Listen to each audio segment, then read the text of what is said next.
모두 자리에 일어나셔서 이제 잘 모르는 분과 인사도 나누시고 한 주가 어떻게 보냈지 나누도록 하겠습니다. 야곱의 축복 찬양 드리면서 예배로 나아가겠습니다.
기도하시겠습니다.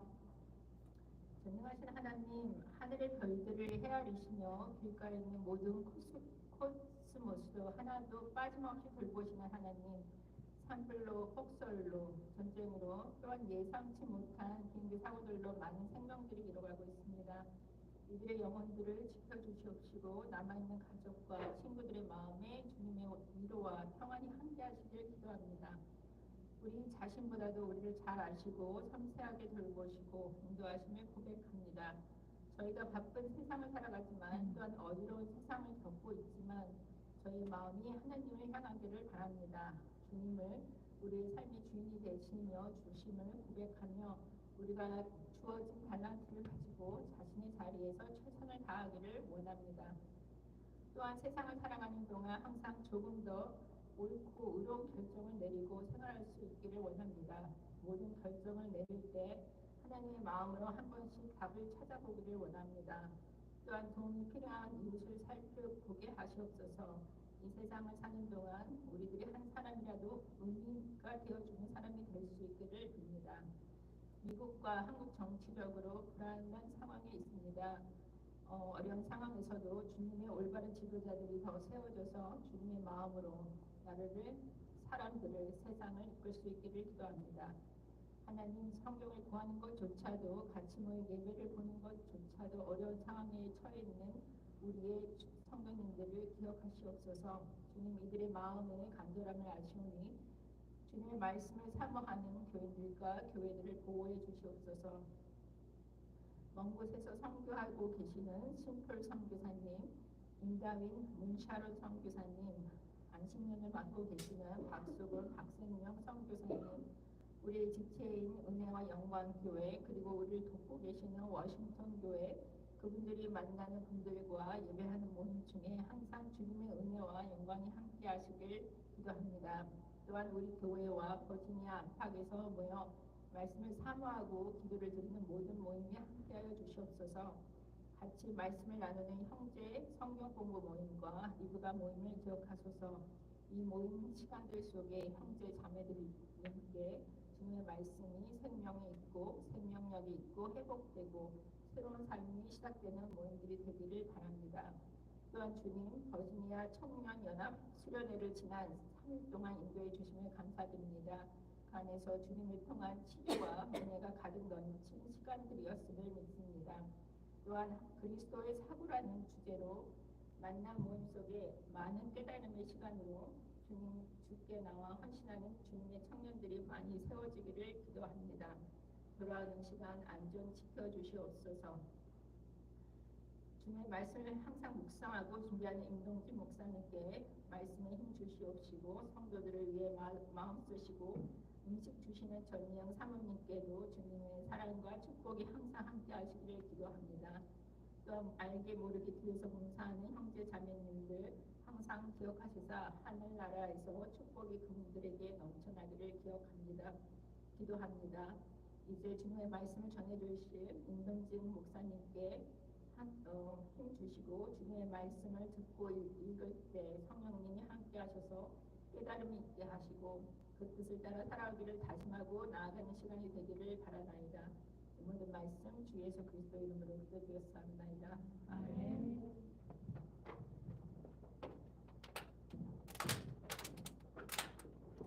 네, 지금 이제 찬양하는 구성 예배로 나아가겠습니다. 네, 저희 가는 길이 험하고 고되지만 주님과 함께하면 잘 할 수 있다는 믿음으로 고백했으면 좋겠습니다. 아멘. 박수 치면서 나누겠습니다. 저와 같이 주와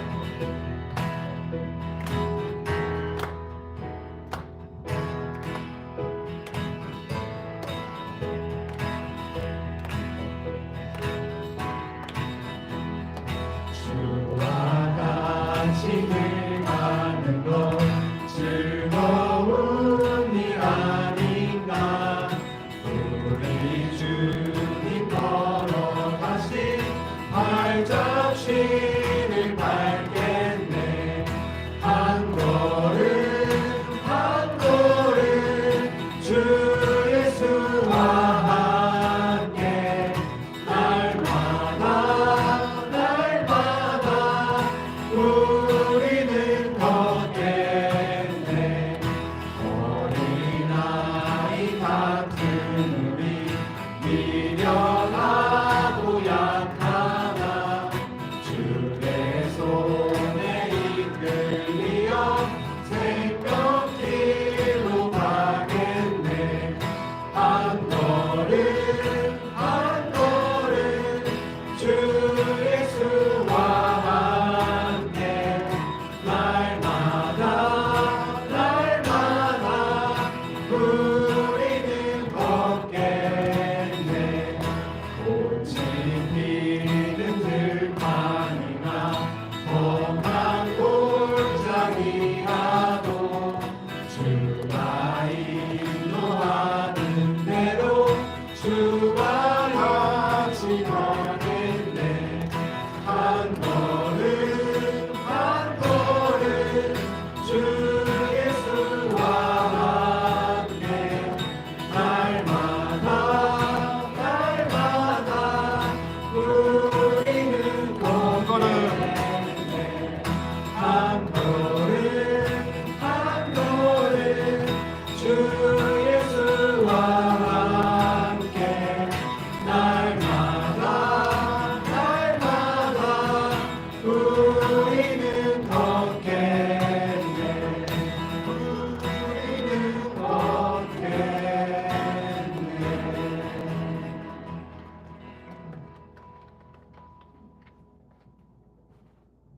내는 주의 영광을 보는 찬양 되겠습니다.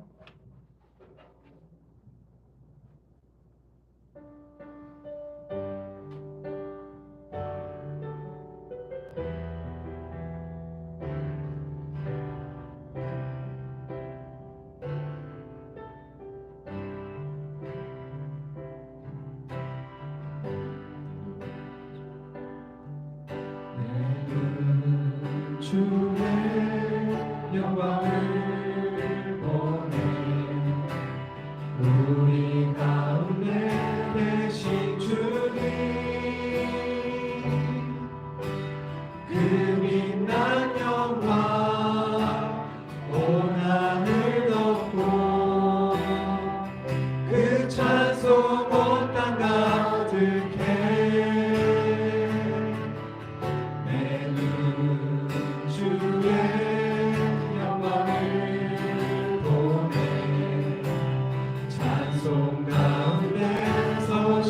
주님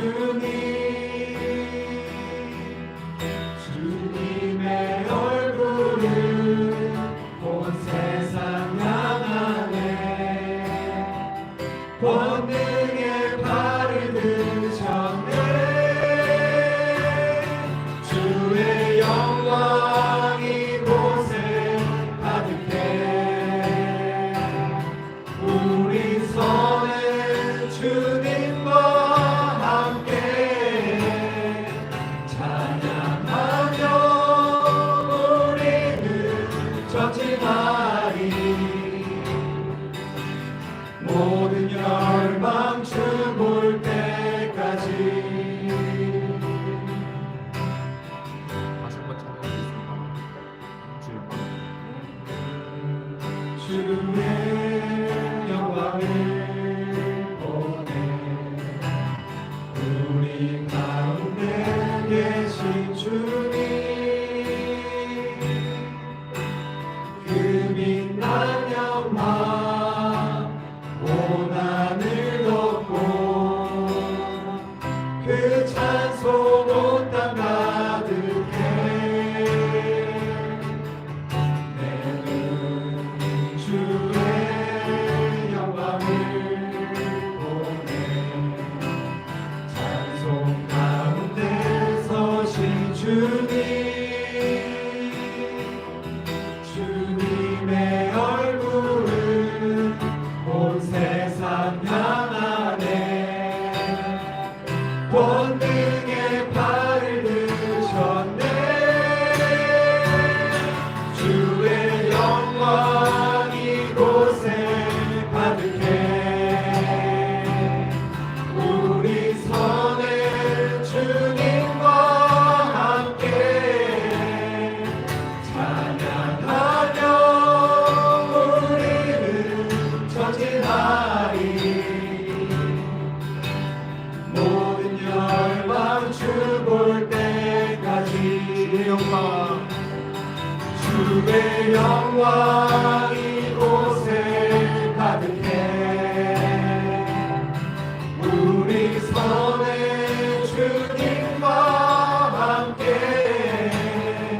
찬양하며 우리는 전진하리 모든 열방 죽을 때까지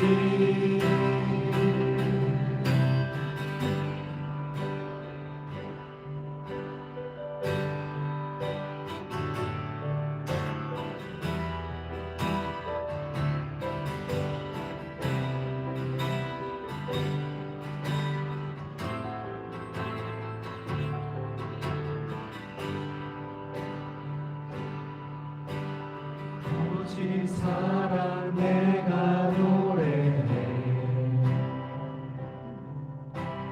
아버지 은혜 내가 노래해 그 사랑 변함없으신 거짓없으신 성실하신 그 사랑 사랑할 때 꺾지 않으시네 꺼져가는 등불 끄지 않네 그 사랑 변함없으신 거짓없으신 성실하신 그 사랑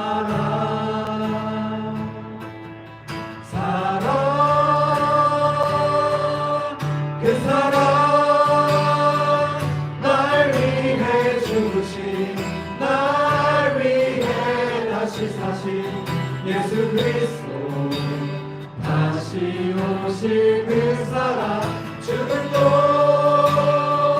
생명도 천사도 하늘의 어떤 권세도 끊을 수 없는 영원한 그 사랑 예수 다시 한번 전해드리겠습니다. 아버지 사랑 내가 노래해 아버지 은혜 내가 노래해. 그 사랑 변함없으신 거짓 없으신 성실하신 그 사랑 상할 때 꺾지 않으시네. 꺼져가는 등불 끄지 않네. 그 사랑 변함없으신 거짓 없으신 성실하신 그 사랑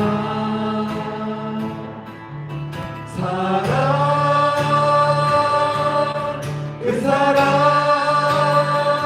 날 위해 죽으신 날 위해 다시 사신 예수 그리스도 다시 오실 그 사랑 죽음도 생명도 천사도 하늘의 어떤 권세도 끊을 수 없는 영원한 그 사랑 예수 사랑 그 사랑 날 위해 죽으신 날 위해 다시 사신 예수 그리스도 다시 오실 그 사랑 죽음도 생명도 천사도 하늘의 어떤 권세도 끊을 수 없는 영원한 그 사랑 예수 영원한 그 사랑 예수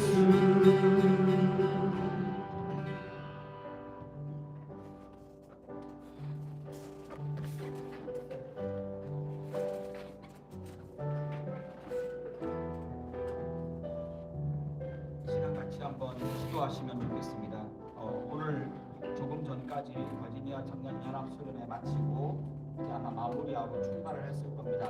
수련회 장소로부터 2시간 반 정도 시간이 걸리는 곳이라서 아마 오늘 예배에는 참석하지 못할 것 같습니다. 우리 청년들, 수련회 참석했던 그 청년들이 주님의 말씀을 사모하고 기도로 하나님과 소통하며 주님의 마음을 이해하며 따라가는 주님의 참 제자되는 삶을 살게 해달라고 우리 수련회 참석했던 이 청년들을 위해서 함께 또 우리 간사님들을 위해서 함께 기도해 주시면 좋겠습니다. 같이 한번 기도하시겠습니다.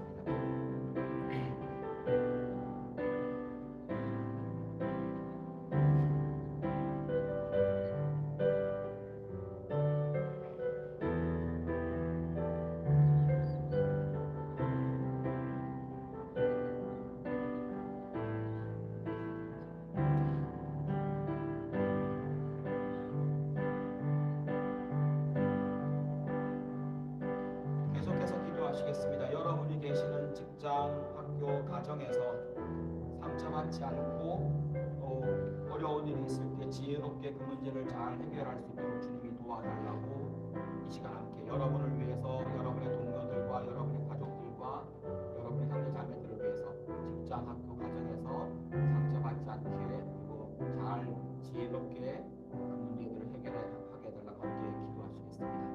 기도하십니다.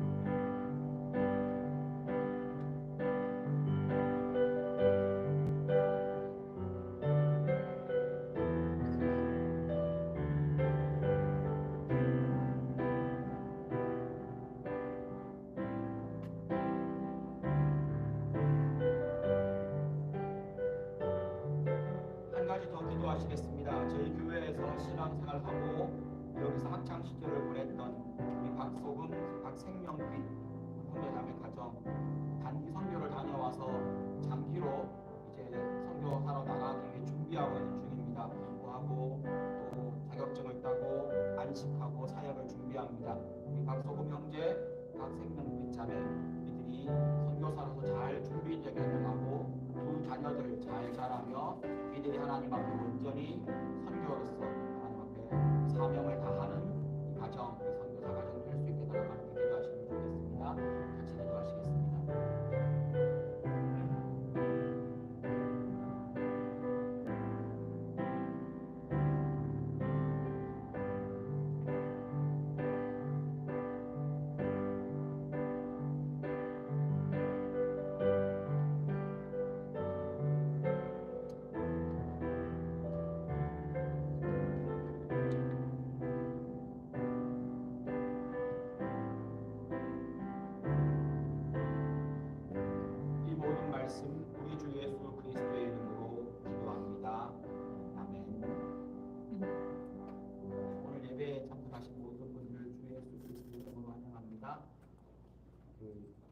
계신 분들 인사 한번 하시겠습니다.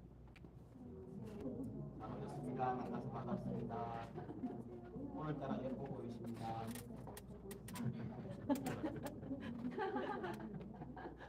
이 예배 드릴 때 제일 젊은 친구들, 어린 친구들이 없으니까 교회 소식 전해드리겠습니다. 교회 홈페이지에 가끔 들어오셔서 말씀 미리 한번 보시고 또 주중에도 성경 읽기 다시 시작하십시오. 괜찮습니다. 원래 3일 하다가 멈추는 게 정상입니다. 우리의 본성상 지극히 정상적입니다. 한 2주일 하셨으면 잘하신 겁니다. 다시 시작하시면 됩니다. 다시 마음을 새롭게 하시면서 성경 읽기를 다시 시작하시면 좋겠습니다. 그 학기 초라서 혹시나 주변에 아프신 분들 계시면 돌아봐 주시고 여러분들이 아프지 않으시도록 건강도 잘 챙겨주시면 좋겠습니다. 청년연합회 오전까지 은혜 중에 또 여러 좋은 시간을 잘 가졌고 또 사고나 힘든 사람 없이 잘 마무리되었습니다. 함께 해주셔서 감사합니다. 이번 주 중에 다시 그 바나바 오픈 모임을 합니다. 지난 주간에 날씨 때문에 못 모였습니다. 이번 주간에 수요일 날 진행되는 바나바 오픈 모임 기억해 주시면 좋겠습니다. 이번 주 토요일 날 운영위원회 회의 있습니다. 여러분들께 운영위원회 회의한다고 말씀을 드리는 건 운영위원들이 여러 가지 교회에 관련된 중요한 것을 결정하고 또 마음을 함께하기 위해서 모이는 이 회의에 여러분이 모이는구나 알아주시고 위해서 기도해 달라고 일정을 말씀을 드립니다. 운영위원들 더 지혜롭고 우리 교회를 위해서 잘 많은 것들 앞에서 잘 해나갈 수 있도록 기도해 주시면 감사하겠습니다. 오늘 친교는 따로 없습니다. 그래서 예배 마친 다음에 그냥 가지 마시고 잠깐 한 2, 3분 정도라도 옆에 계신 분들 안부 물으시고 인사 잠깐 나누시면 좋겠습니다. 그리고 여기 정리하고 뒤에 이제 공예 찬양 연습도 하고 돌아가시면 됩니다. 2, 3일 친교 준비하는 거 사인업 같이 함께 해주시면 좋겠고요. 또 이 두 가지 행사 저기 앞에 나와 있는 모여라 각종 반찬과 나눔 테이블은 다음 주 아닙니다. 그 다음 주입니다. 미리 말씀을 드리는 겁니다. 다음 주 아니고 그 다음 주 3월 2일 3월 첫째 주일 날 모여라 각종 반찬은 집에서 반찬 하나씩 가져오시면 되고요. 나눔 테이블은 집에서 괜찮은 물건들 하나씩 들고 오시면 됩니다. 그날은 음식도 다채롭게 이렇게 나누고 또 필요한 물건들 또 집에 있지만 깨끗한 물건들 가져오시고 또 필요한 물건들 가져가시면 좋겠습니다. 3월 2일 다음 주 아니고 그 다음 주입니다. 3월 첫 번째 주일날 나눔 테이블과 모여라 각종 만찬 함께 진행됩니다. 기억해 주십시오. 이 시간 하나님 앞에 드린 헌금을 위해서 같이 기도하시겠습니다. 하나님 감사합니다. 오늘도 하나님 앞에 나와 예배드립니다. 하나님 우리의 마음과 생각이 어디로 있는지 어디 가 있는지 하나님 세상을 따라 혹은 내 걱정과 근심에 사무쳐 살아온 일주일은 아니었습니까? 주 앞에 이 시간 우리의 짐진 것들 다 내려놓고 하나님 앞에 우리의 생각과 마음을 드리기를 원합니다. 주님께서 사로잡아 주시고 주님께서 사용하여 주옵소서. 우리의 고민과 걱정이 주 앞에서 평안으로 바뀌게 하시며 우리의 물질에 대한 고민들도 하나님 기쁨과 감사로 바뀌게 하여 주옵소서. 간절히 구하는 것은 하나님 감사헌금을 드리며 11조를 드리며 여러 가지 목적 헌금을 드리고 가지가지 주 앞에 드리는 이 헌물 위에 은혜를 베풀어 주시오며 주일 헌금을 드리고 혹은 여러 가지 봉사와 우리의 시간과 몸을 드리는 헌신을 주께서 기억하여 주옵소서. 우리의 삶이 늘 감사가 넘치는 삶이 되게 하시며 하나님이 우리에게 주신 그 모든 것을 은혜로 알고 받게 하여 주옵소서. 이 시간 드리는 헌금이 주 앞에 주의 나라를 위해 사용되게 하시며 이 헌금을 드리는 손길 위에 은혜로 갚아 주옵소서. 감사합니다. 예수님 이름으로 기도합니다. 아멘.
그제서야 주님을 찾습니다.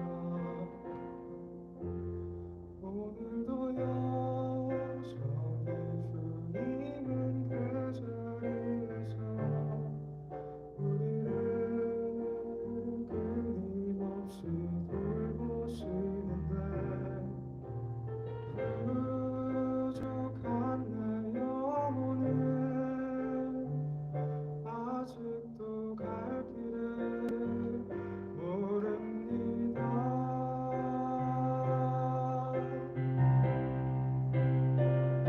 내게 믿음 주소서. 내 연약한 마음 돌보소서. 한없는 주님의 사랑 알게 하소서.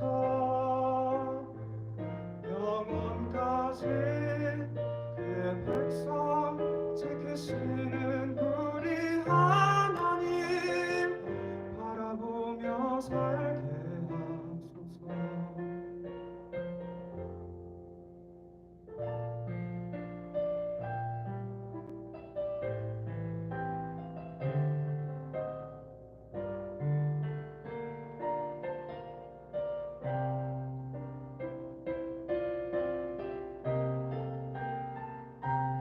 언제나 사랑의 주님은 그 자리에서 끝까지 놓지 않고 붙드시는데 부족한 내 마음은 아직 돌아올 줄 모릅니다. 모든 것을 다 잃은 것 같은 순간에도 모든 아픔이 다 내 것인 것 같다 해도 항상 지키시는 우리 주 세상을 살아갈 힘 되시네. 내게 믿음 주소서. 내 연약한 마음 돌보소서. 한없는 주님의 사랑 알게 하소서. 영원까지 그의 백성 지키시는 우리 하나님 바라보며 살게 하소서. 영원까지 그의 백성 지키시는 우리 하나님 바라보며 살게 하소서.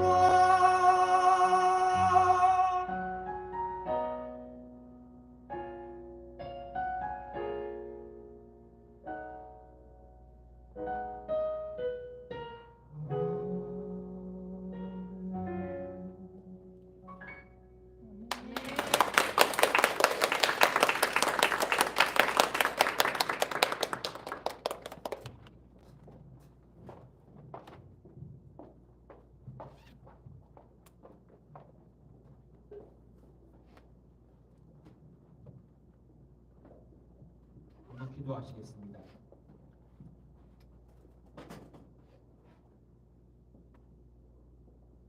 인생을 살아가는 중에 하나님 아버지 우리가 만나는 여러 가지 어려움과 문제가 있습니다. 기쁠 때마저도 우리는 하나님을 잊어버리는 사람들이지만 어려움을 만나면 하나님을 기억합니다. 하나님 우리를 도우셔서 그 힘들고 어려운 고비를 넘어가게 하시고 두렵고 떨리는 이 기회를 잡을 수 있도록 은혜를 베풀어 주옵소서. 하나님 취업을 준비하고 혹은 인터뷰를 준비하고 직장을 찾고 있는 하나님의 사람들을 특별히 기억해 주셔서 하나님 기도하는 그 제목에 응답하시며 가장 좋은 그곳을 그 자리를 허락하여 주옵소서. 하나님 배우자를 찾는 사람들이 있습니다. 우리 교회 많은 배우자를 찾고 있고 또 하나님 앞에 기도하는 그들에게 주께서 은혜를 베푸사 좋은 사람 만날 수 있도록 도와주옵소서. 결혼 중에 부부관계에 힘든 사람이 있습니까? 주 앞에 기도할 때에 그 부부의 사랑이 더 서로의 마음으로 간절해지게 하시며 하나님이 그 부부가 함께 하나님을 섬기며 나아갈 수 있도록 그 마음이 하나가 될 수 있도록 이끌어 주옵소서. 학업 때문에 공부 때문에 해야 하는 일들 때문에 프로젝트 때문에 힘든 사람이 있습니까? 주님 지혜를 덧입혀 주옵소서. 하나님께서 우리 레마 청년부를 기억하여 주셔서 하나님 레마 청년부에서 공부하고 생활하고 신앙생활하며 하나님 앞에 나아가는 주의 청년들이 하나님 새 힘을 얻게 하시며 독수리의 날개치며 올라가는 것처럼 지치지 않도록 포기하지 않도록 낙심하지 않도록 주께서 붙들어 주옵소서. 이 시간 하나님 말씀 보고자 합니다. 우리의 마음을 열어주시오며 주의 음성 듣게 하시고 하나님 뜻 분별하게 하여 주옵소서. 감사합니다. 예수님 이름으로 기도합니다. 아멘. 하나님 말씀 같이 보시겠습니다. 마가복음 9장 7절에서 13절까지입니다. 마가복음 9장 7절에서 13절까지의 말씀 한 목소리로 읽겠습니다. 7절에서 13절까지 같이 읽겠습니다. 그런데 구름이 일어나서 그들을 덮었다. 그리고 구름 속에서 소리가 났다. 이는 내 사랑하는 아들이다. 너희는 그의 말을 들어라. 그들이 바로 둘러보았으나 아무도 없었고 예수만 그들과 함께 계셨다. 그들이 산에서 내려갈 때에 예수께서는 그들에게 명하시어 인자가 죽은 사람들 가운데서 살아날 때까지는 본 것을 아무에게도 이야기하지 말라고 하셨다. 그들은 이 말씀을 간직하고 죽은 사람들 가운데서 살아난다는 것이 무슨 뜻인가를 서로 물었다. 그들이 예수께 묻기를 어찌하여 율법학자들은 엘리야가 먼저 와야 한다고 합니까? 하니 예수께서 그들에게 말씀하셨다. 확실히 엘리야가 먼저 와서 모든 것을 회복한다. 그런데 인자가 많은 고난을 받고 멸시를 당할 것이라고 기록한 것은 어찌된 일이냐? 내가 너희에게 말한다. 엘리야는 이미 왔다. 그런데 그를 두고 기록한 대로 사람들은 그를 함부로 대하였다. 오늘 이 이야기는 지난주에 이어서 변화산에서 이 세 명의 제자가 예수님의 모습이 변하고 엘리야와 모세의 모습을 보았던 그 사건 뒤에 이어지는 이야기입니다. 지난주에 생각했던 것처럼 마태복음 9장 35절에 보면 예수님이 이 땅에 계시는 동안 몇 가지 일을 하셨는데 그 중에 제일 중요한 일이 하나님 나라 복음을 전파하는 것이었습니다. 예수님이 이 땅에 오셔서 무엇을 하셨는가라고 이야기한다면 마태복음 9장 35절에 나오는 것처럼 저런 일들을 하셨습니다. 그런데 거기에 하나님 나라 복음을 전파하셨다라는 이야기가 콕 찍혀서 보여집니다. 예수님이 하셨던 가장 중요한 일이 하나님 나라를 이야기하시는 것이었습니다. 그뿐 아니라 예수님이 이때만 하신 게 아닙니다. 사도행전 1장 3절에 보면 이때는 예수님이 십자가에 죽으시고 살아나신 다음에 40일 동안 이 땅에 머무시면서 무엇을 하셨는가를 기록합니다. 거기에 이렇게 적혀 있습니다. 하나님 나라의 일을 말씀하십니다. 40일 동안 예수님이 그 짧은 기간 동안 제자들에게 이제 너희들이 내가 없으면 무엇을 해야 될 것인지 혹은 이미 이전에 말씀하셨지만 제자들이 깨닫지 못했던 것들을 당부하고 확인시켜주고 이제 곧 예수님은 가셔야 하기 때문에 그때 하는 이야기는 예수님이 진짜 하고 싶었던 이야기, 성경에 나오는 예수님의 표현들을 쓰면 진실로 진실로 너희에게 이르노니 이런 말이 붙은 말들만 골라서 하셨을 겁니다. 그런데 그 내용이 하나님 나라에 대한 이야기였습니다. 하나님 나라는 예수님이 이 땅에 오신 이유이며 가장 중요한 사역의 내용이었습니다. 그런데 제자들은 예수님께 직접 듣고 변화산에서처럼 본능으로 하나님 나라가 임하는 것을 보고 경험했지만 느꼈지만 하나님 나라를 모릅니다. 하나님 나라를 이해하지 못했습니다. 본문 7절에 보면 예수님과 모세와 엘리야를 구름으로 덮어버려서 더 이상 제자들이 그 엘리야와 모세를 볼 수 없게 되었을 때 구름 속에서 한 소리가 들립니다. 이 사람 예수는 나의 사랑하는 아들이다. 그 목소리의 주인공이 누구인가? 내용을 보면 나옵니다. 나의 사랑하는 아들이다. 하나님의 음성이었습니다. 얼마나 놀라운 경험입니까? 내 아들이다. 내 사랑하는 아들이다. 그러니 너희들은 내 아들의 말을 들어라. 우리가 기도하면서 신앙생활하면서 나도 한번 들어보고 싶다 라고 하는 그 음성을 제자들은 준비도 안 되어 있는 그때에 엘리야와 모세를 본 것도 모자라 더 거기다가 하나님의 음성까지 듣습니다. 그리고는 예수가 하나님 나라의 열쇠이다. 이 말을 들어라. 예수가 나의 나라 하나님 나라의 중심이다 라는 말씀을, 그런 메시지를 담고 있었지만 제자들은 이해하지 못합니다. 그래서 8절에 보면 다 사라지고 모세보다 엘리야보다 더 위대하신 예수 옆에 있지만 그들은 더 놀라지 않습니다. 내가 보았던 엘리야, 내가 보았던 모세, 내가 들었던 그 음성이 다시는 더 크게 느껴졌을 겁니다. 이게 제자들의 수준이었습니다. 그들의 수준을 아시는 예수님이 9절에 보면 예수님이 부활할 때까지 본 모든 것을 말하지 말라고 명하십니다. 예수님이 부활할 때까지 너희들이 본 것을 이야기하지 마라. 이건 이 본문의 맥락을 통해서 보면 이게 비밀이어서가 아니고 오히려 지금 너희들이 이 본 것을 떠들고 다니는 것이 사실은 너희들 수준에 아직은 좀 일러 라는 의미가 더 가까운 것 같습니다. 오히려 그것을 보았다, 경험했다 라고 떠들고 다니면 문제가 더 생길 여지가 있었던 겁니다. 그들은 아직 구약에 머물러 있었습니다. 그래서 11절에 보면 구약에 예언된 엘리야가 오면 약속된 하나님의 나라가 온다는 이야기를 율법학자들한테 들었다는 이야기가 나온 다음에 그들이 이해하고 있는 하나님 나라 수준을 알려줍니다. 무슨 말입니까? 그들이 이해하고 있는 하나님 나라 수준은 엘리야가 오면 하나님 나라를 준비하고 그러면 유다 지파 중에 혹은 유다의 다윗의 후손 중에 유다 지파 중에 한 사람이 나서 메시아로 올 터인데 구약에 예언되어 있는 내용입니다. 그러면 그가 이스라엘 나라를 세울 것이고 그것이 하나님 나라가 될 것이고 그러면 로마를 이길 것이고 우리나라가 번영할 것이다. 딱 거기에 머물러 있었습니다. 그래서 묻는 질문이 그 질문입니다. 엘리야가 먼저 와야 한다면서요? 라고 묻습니다. 그들의 수준에 딱 맞는 질문이었습니다. 그러자 예수님이 12절에 대답하십니다. 엘리야 같은 선지자가 먼저 와서 하나님 나라가 임하도록 모든 것을 준비하신다 라는 것을 확인시켜 줍니다. 그런데 예수님은 거기에 머물지 않고 그들이 나아가야 될 하나님 나라에 대한 방향을 보여주십니다. 13절에 그 엘리야 같은 선지자는 이미 왔다. 사람들은 그를 함부로 대했다 라고 지적하십니다. 우리가 이미 알고 있다시피 그 엘리야 같은 선지자는 침례 요한, 세례 요한이었습니다.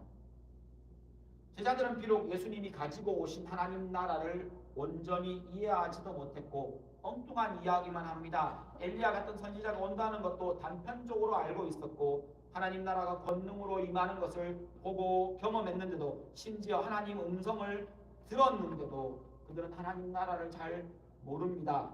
그래도 제자들은 그 시대에서 하나님 나라를 믿는 것에 가장 가까이 와 있는 사람들이었습니다. 거기에 비하면 우리는 진짜 복 있는 사람들입니다.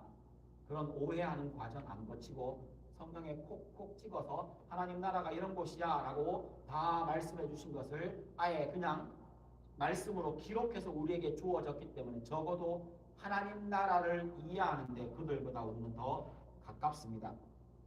마태복음 4장 11절에 보면 이렇게 예수님이 얘기하십니다. 제자들이 예수 믿는 우리도 사실은 하나님 나라의 비밀을 맡은 사람들이다. 우리는 하나님 나라를 소개받았고 경험했고 경험하고 있으며 예수를 믿지 않는 사람들에게 하나님 나라를 소개해줘야 되는, 왜냐하면 그들에게는 여전히 수수께끼로 남아있기 때문입니다. 우리에게 하나님 나라는 더 이상 수수께끼가 아닙니다. 가려져 있지 않다는 겁니다. 만약 우리가 하나님 나라를 모른다면 그건 성경을 안 읽어서이고 성경을 듣지 않아서이며 성경을 묵상하지 않았기 때문에 하나님 나라를 제대로 이해하지 못하는 것이 됩니다. 이미 성경에 하나님 나라의 비밀이 다 우리에게 밝히 보여줍니다. 지난주에 들으셨던 그 4가지 기억하십니까?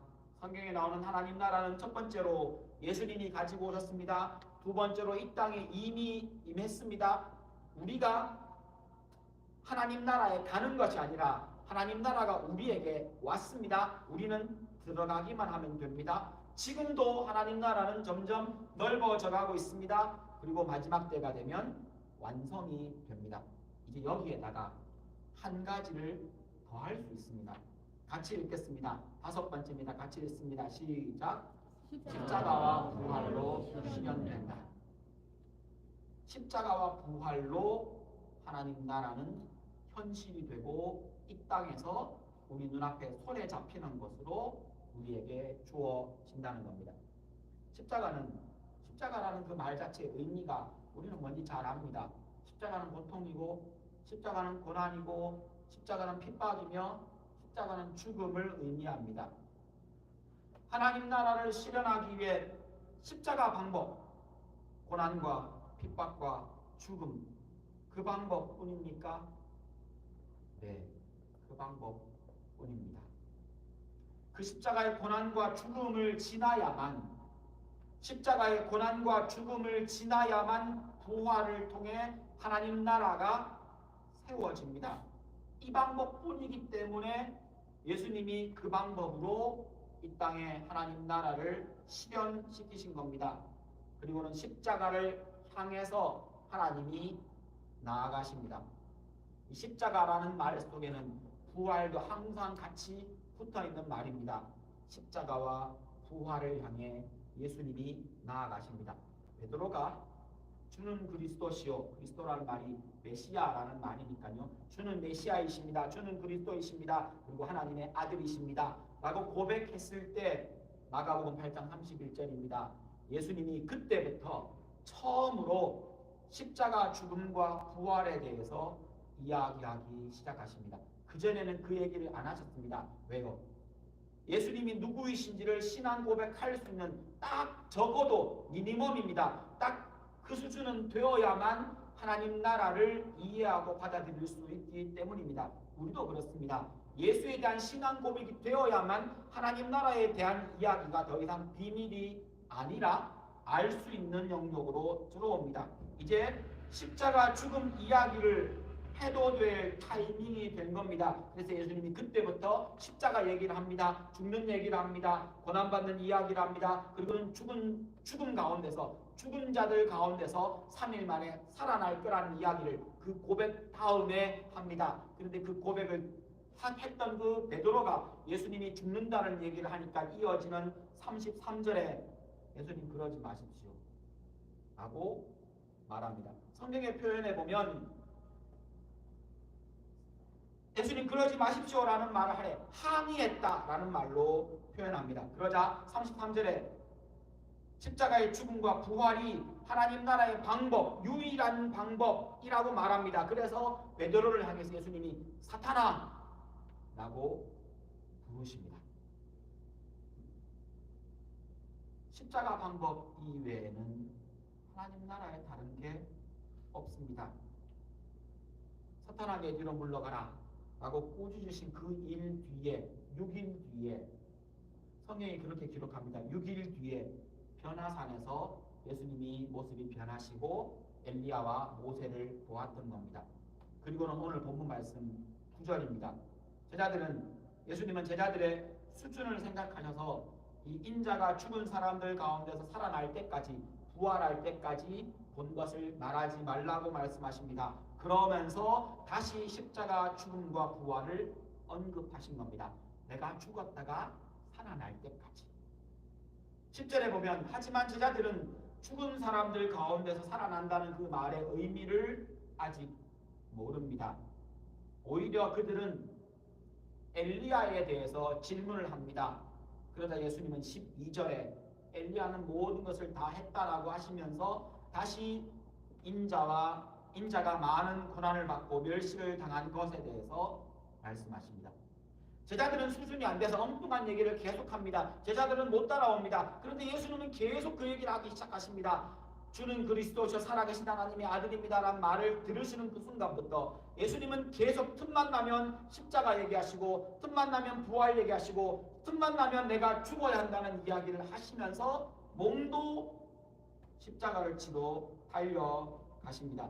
예수님은 계속 십자가의 고난과 죽음 그리고 부활을 이야기하지만 제자들은 그 얘기를 전혀 따라오지 못합니다. 변화산에서 내려와서 오늘 본문 뒷부분에 보면 귀신 들린 아이를 고치는 이야기가 14절에서 29절에 나옵니다. 그런 다음에 30절에 보면 예수님은 갈릴리 지역을 지나가시지만 사람들에게 알리지 않았다고 얘기합니다. 갈릴리가 어떤 지역입니까? 늘 거기에 머물며 마을을 지나며 동네마다 가시며 회당마다 들어가시며 지나가는 사람, 예수님께 오는 모든 사람들을 고치시는 거기를 이제는 그냥 지나가십니다.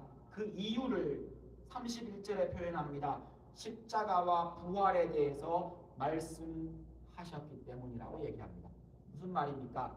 이제 예수님이 병자를 고치고 사람들에게 말씀을 전하시는 것보다 더 중요한 예수님의 사역의 우선순위는 십자가로 바뀐 겁니다. 언제부터요?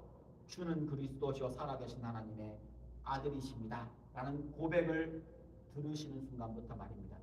그래서 많은 학자들은 마가복음이 두 개로 나뉜다고 얘기합니다. 내용에서 말입니다. 그 기준이 되는 것이 주는 그리스도시요 살아계신 하나님의 아들입니다 라는 신앙 고백이 그 중간에 서 있습니다. 예수가 메시아이십니다. 하나님의 아들이십니다 라는 것을 아는 사람과 모르는 사람에게 하나님의 복음은 다르게 들린다는 겁니다. 그 주는 그리스도시요 살아계신 하나님의 아들이라는 것을 아직 받아들이고 영접하지 못하고 모르는 사람은 복음을 계속 들어야 합니다. 근데 그것을 아는 사람은요, 그 다음부터는 십자가와 부활의 삶이 주어진다는 겁니다. 예수님은 마가복음 이 신앙 고백 이후로 정말 이상하리만큼 예루살렘을 향해서 내리막길을 내려가듯이 달려가십니다. 십자가를 향해서 예루살렘으로 서둘러 가십니다. 동네에도 들르지 않으십니다. 사람들도 잘 안 만나십니다. 예루살렘으로 달려가십니다. 왜 가십니까? 죽으러 가십니다. C.S. 루이스는 이 땅에서 인간을 장악하고 있는 사탄의 나라를 반란군이라고 표현했습니다. 반란군 세력. 하나님을 반역한 반란군 사탄 세력을 부수고 이 땅에 하나님 나라를 실현해내는 유일한 방법은 십자가와 부활뿐입니다. 그게 유일할 뿐 아니라 가장 강력한 방법입니다.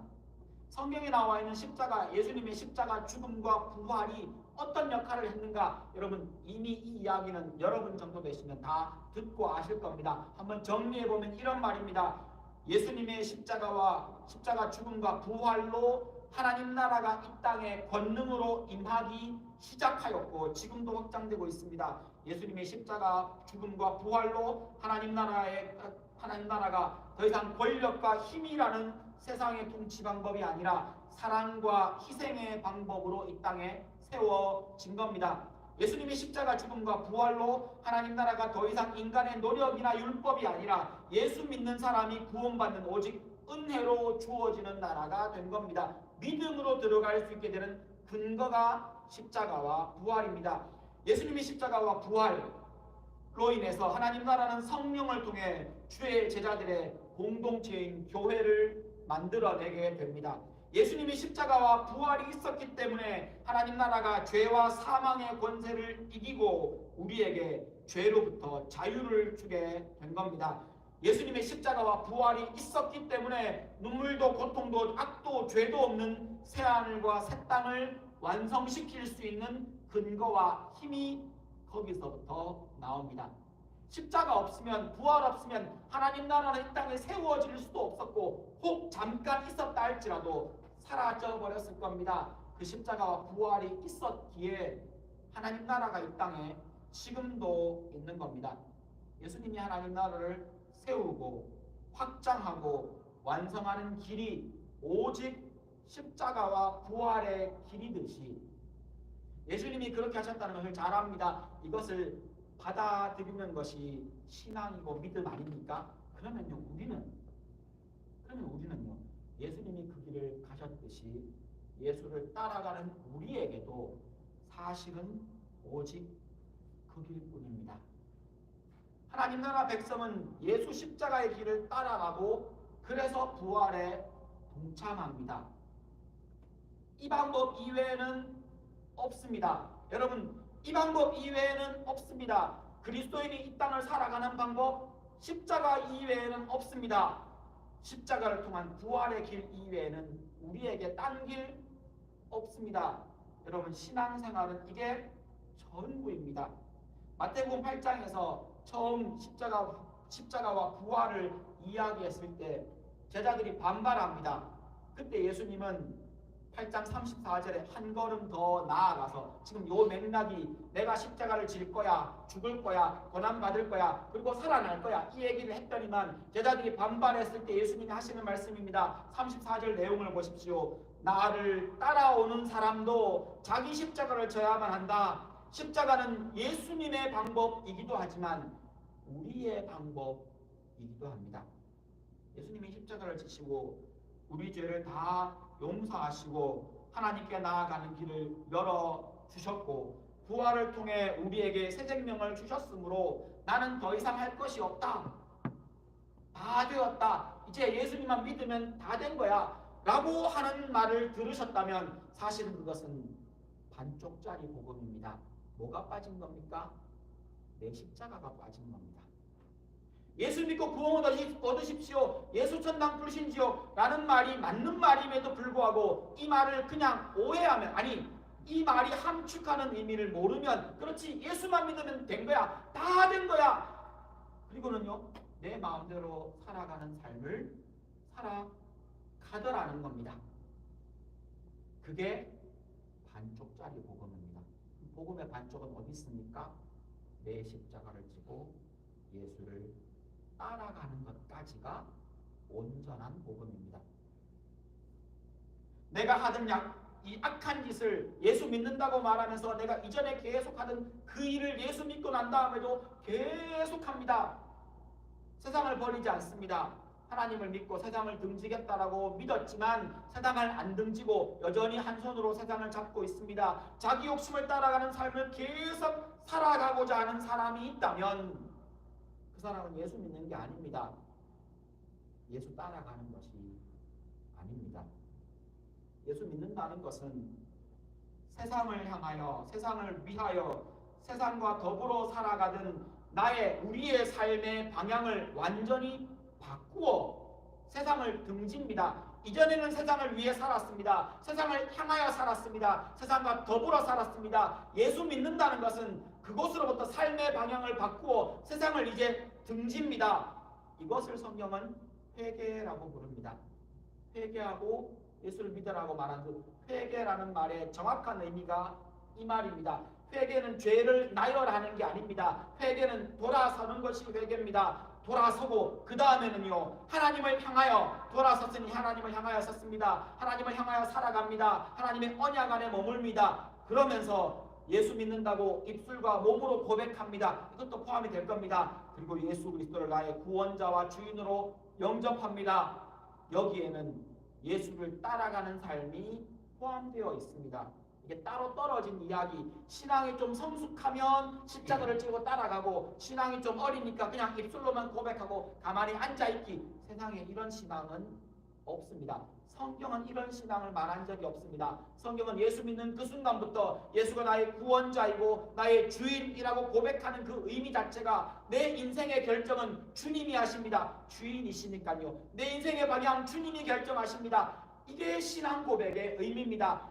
침례 받을 때 물속에 들어갔다가 나오는 의미가 바로 그 의미입니다. 본래 요즘 이 시대에는 세례를 받기도 합니다. 그러나 그 의미는 동일합니다. 우리가 예수 그리스도와 함께 물속에 들어가 내 옛사람은 죽고 내 세상을 함께 살아가는 그 삶은 죽고 예수와 함께 살아납니다. 물 밖으로 나오며 예수와 함께 살아나 주님이 주신 이 새 생명을 가지고 예수와 함께 살아가겠다. 예수님이 어떤 삶을 사셨습니까? 십자가를 지고 그 길을 가셨습니다. 예수와 함께 살아간다는 것은 내 십자가를 지고 그분과 함께 그분의 길을 따라간다는 말입니다.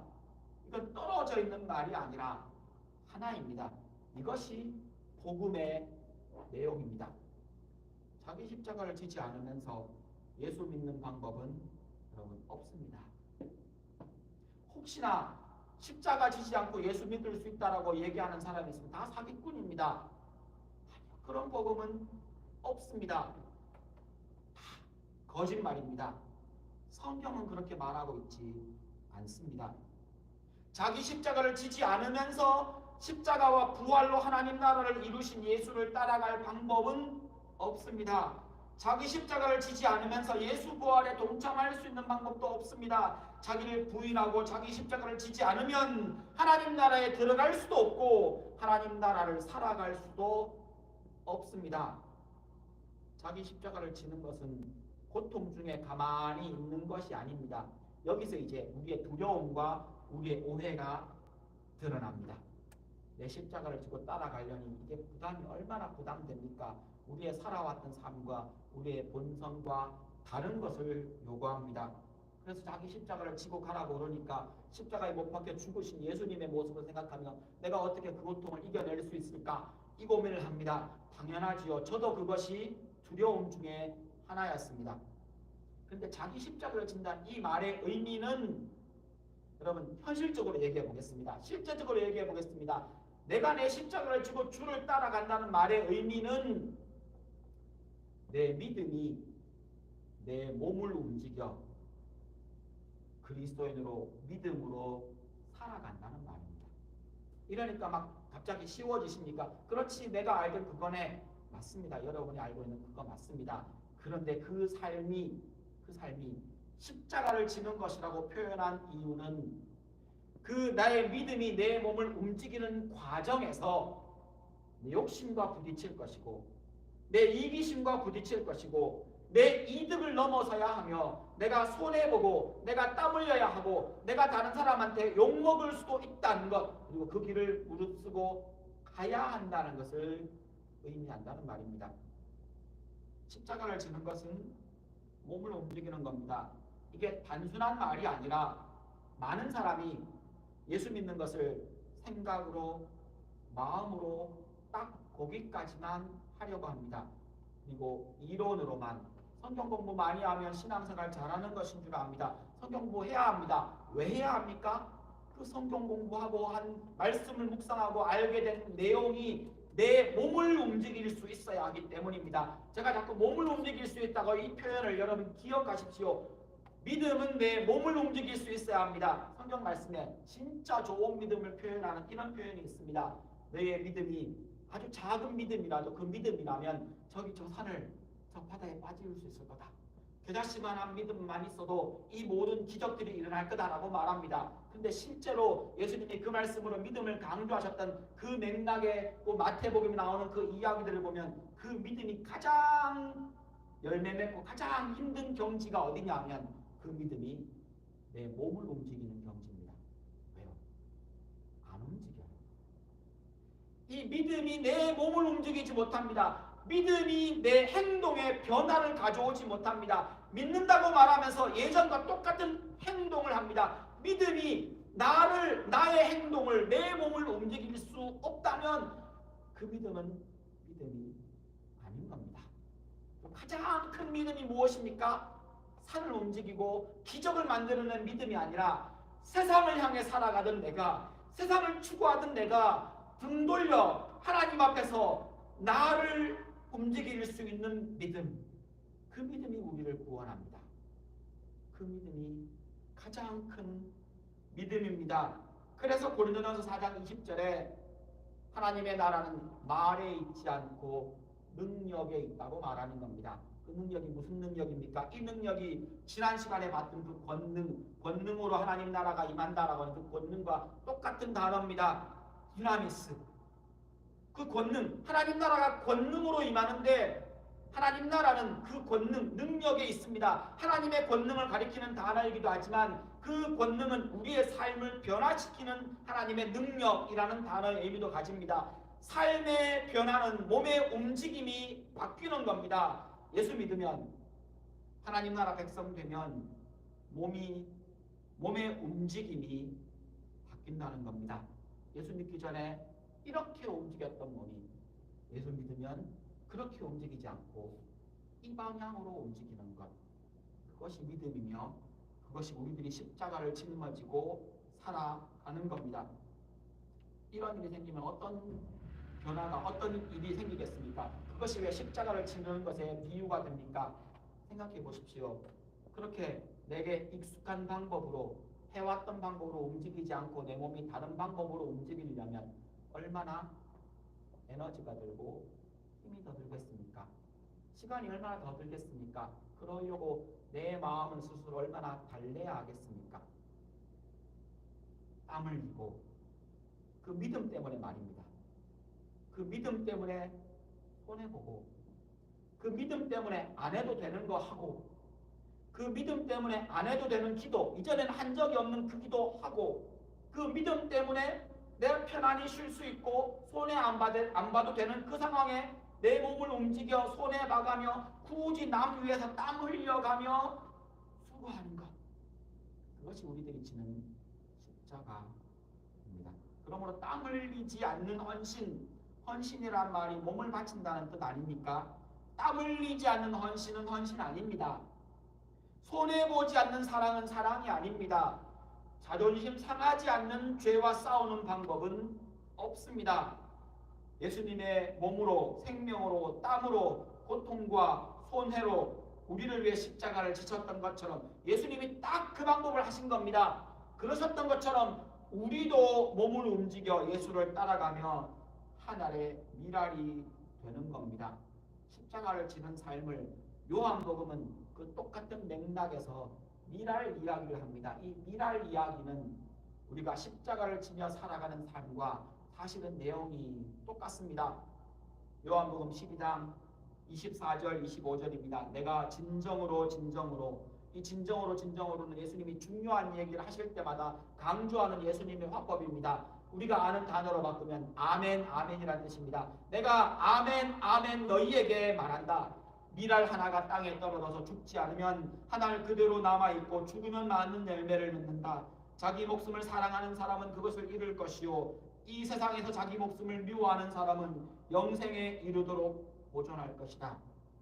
여기에서 말하는 이야기를 우리가 오늘 보았던 십자가 이야기로 바꾸면 십자가 지지 않고는 신앙생활을 할 수 없다는 이야기입니다. 십자가 지는 것 이외에는 예수 믿는 방법 없다는 겁니다. 십자가 지는 것이 예수 믿는 것이고, 십자가 지고 내가 더 수고하고 내가 땀 흘리는 방법, 내가 조금 더 손해보는 방법, 믿음으로 내 몸을 움직여 헌신하고 봉사하고 섬기는 이 방법 이외에는 그리스도인으로서 예수를 따라갈 수 있는 방법이 없습니다. 하나님 나라 백성된 여러분, 말이나 마음이 내 몸을 움직여서 섬기고, 내 말과 내 마음이 내 몸을 움직여 봉사하고, 내가 말로 고백하고 말로 찬양했던 그 마음이 내 몸을 움직여 다른 사람에게 내 것을 기꺼이 나누어 줄 수 있을 때 거기에 하나님 나라가 실현됩니다. 하나님 나라를 무엇이라고 정의하는가라고 묻는다면 이게 나라라는 겁니다. 그래서 우리 옛날에 혹시 여러분 초등학교, 중학교 때 나라의 세 가지 요소 배우신 적이 기억나십니까? 국토와 국민과 주권입니다. 요거 세 가지가 있으면 나라랍니다. 근데 이 중에서 가장 중요한 것은 영토, 국토도 아니고 사실은 국민에게 있는 그것, 주권입니다. 주권이 없으면 나라 없습니다. 우리나라는 그것을 경험했습니다. 나라도 있고 사람도 있는데 주권이 없었던 30년이 넘는 기간 동안의 역사를 우리는 알고 있지 않습니까? 주권이 어디 있는가? 그 주권이 하나님 나라에는 하나님께 있는 겁니다. 그게 하나님 나라입니다. 하나님이 다스리시고 하나님이 주인이시고 하나님이 왕이시고 하나님이 결정하시고 하나님이 이끄십니다. 누구를요? 백성된 우리를요. 영토는 어디입니까? 우리가 머물러 있는 그곳, 주로 우리가 교회에 주로 모입니까? 거기가 하나님 나라입니다. 우리가 가정에서 하나님의 통치를 받고 하나님의 뜻을 따라 살아갑니까? 거기가 하나님 나라입니다. 많은 경우 하나님 나라가 우리 마음에 있다라는 표현이 참 좋은 표현이지만, 그 말이 맞는 말이지만 그 말이 오해를 낳을 수 있는 것은 하나님 나라가 자꾸 마음에만 머물러 있다라고 말하기 쉽기 때문입니다. 오히려 제가 몸이라고 강조한 것처럼 내 몸이 하나님의 말씀에 순종하는 거기, 그 땅, 그 공간, 그 방, 거기가 하나님 나라입니다. 우리가 그러므로 내 십자가를 주고 하나님 말씀에 순종하여 살아가는 그곳이 하나님 나라가 됩니다. 내가 손해보는 그곳이 하나님 나라가 됩니다. 그렇게 실현된 하나님 나라 안에서 로마서 14장 17절에 나오는 말씀처럼 내가 순종함으로 하나님 나라가 그곳에 임할 때 여러분 그곳에서 하나님 나라의 의와 평안과 기쁨을 누리시게 될 겁니다. 평안이 언제 옵니까? 순종하여 하나님이 왕되심이 드러날 때. 언제 기쁨이, 우리에게 하나님이 주시는 기쁨이 넘칩니까? 내가 내 십자가를 지고 내 몸을 움직여 내가 손해보고 내가 땀을 더 흘려서라도 주님이 말씀하신 것처럼 이웃을 사랑하고 하나님을 사랑하는 것으로 내 몸을 움직인 그곳, 거기에서 여러분이 평안을, 기쁨을, 의를 누리시게 될 겁니다. 기억하십시오. 내 몸을 움직이는 것, 그곳 하나님 말씀, 나의 주인 되신 왕 되신 예수 하나님의 말씀에 순종하여 내 몸을 움직이는 그곳, 거기가 하나님의 나라가 실현되는 곳입니다. 기도하시겠습니다. 예수님이 십자가 죽음과 부활로 주신, 우리에게 주신 그 하나님 나라 안에서 내가 의와 평강과 기쁨을 누리게 해달라고 우리의 삶에서, 우리의 직장에서, 가정에서, 나 삶의 모든 영역에서, 내 모든 인간관계에서 하나님 기쁨 누리게 해주십시오. 평안 누리게 해주십시오. 의를 경험하게 해주십시오. 하고 기도하시면 좋겠습니다. 함께 기도하시겠습니다.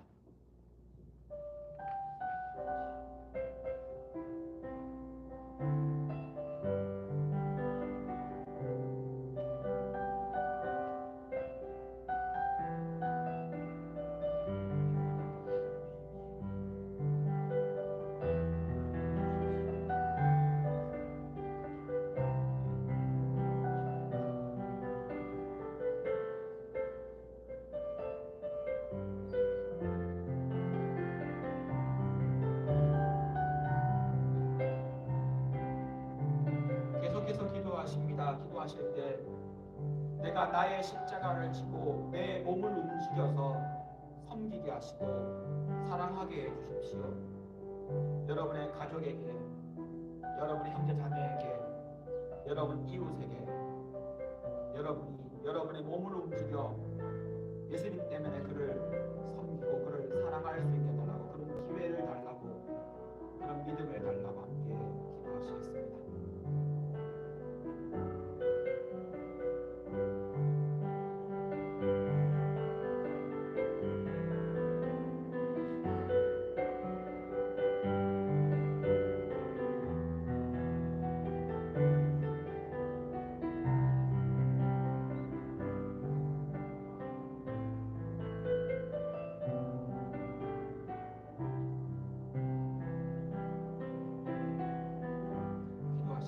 하나님 아버지, 우리 주 예수 그리스도께서 우리를 위해, 우리 죄를 위해, 우리의 자유를 위해, 우리의 구원을 위해 그 십자가를 기꺼이 지시고 그 고통과 그 죽음을 지나 부활하셔서 우리에게 새 생명을 주시니 감사합니다. 하나님, 주님이 주시는 이 의와 평안과 기쁨을 우리의 삶의 구석구석에서 누리게 해주십시오. 우리의 1초 1초마다 우리가 평안하게 하시며 기쁨 안에 살게 하여 주옵소서. 하나님, 우리에게 허락해 주신 십자가, 이것이 고난과 우리에게 손해되고 우리에게 나쁜 것이 아니라 하나님이 우리에게 주시는 기회이며 하나님의 놀라운 그 은혜 안에 동참하는 길임을 압니다.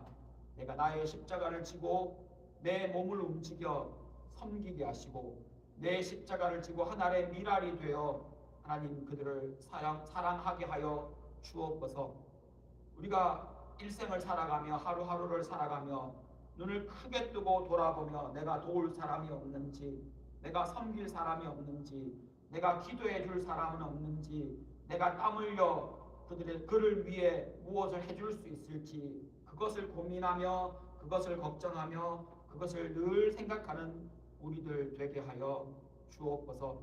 하나님, 나만을 위한 신앙생활이 아니라 내 옆에 있는 사람들, 내가 아직은 잘 모르는 그 사람, 약하고 힘없는 그 사람을 위해, 내 도움이 필요한 그 사람을 위해 내 몸을 움직이도록 주님 결단하게 하여 주옵소서. 여호와는 내게 복을 주시고 너를 지키시기를 원하며 여호와는 그의 얼굴을 내게 비추사 은혜 베푸시기를 원하며 여호와는 그의 얼굴을 내게로 향하여 드사 평강 주시기를 원하노라. 지금은 우리 주 예수 그리스도의 은혜와 하나님 우리 아버지의 크신 사랑과 성령님의 위로하시고 교통하시는 역사가 이 자리에서 우리 주님께서 우리를 위해 십자가를 지신 것처럼 우리도 우리의 나의 십자가를 지고 주를 따라가기로 결단하며 기도하는 이 자리에 모인 모든 하나님의 사람들 머리 위에 그 직장과 가정과 학교에서의 모든 삶 위에 이제로부터 영원토록 항상 함께 있을지어다. 아멘.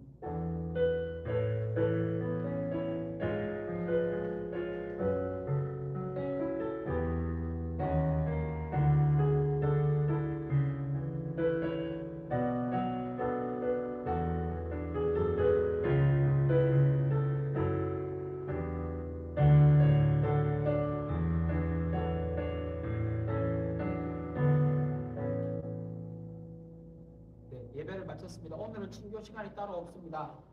인원도 얼마 안 되니까 이 방 안에 계신 분들 한 번씩은 서로 인사하고 가시면 좋겠습니다. 이때가 기회입니다. 그래서 얼굴 한 번씩 보시고 이름 모르시면 이름도 한번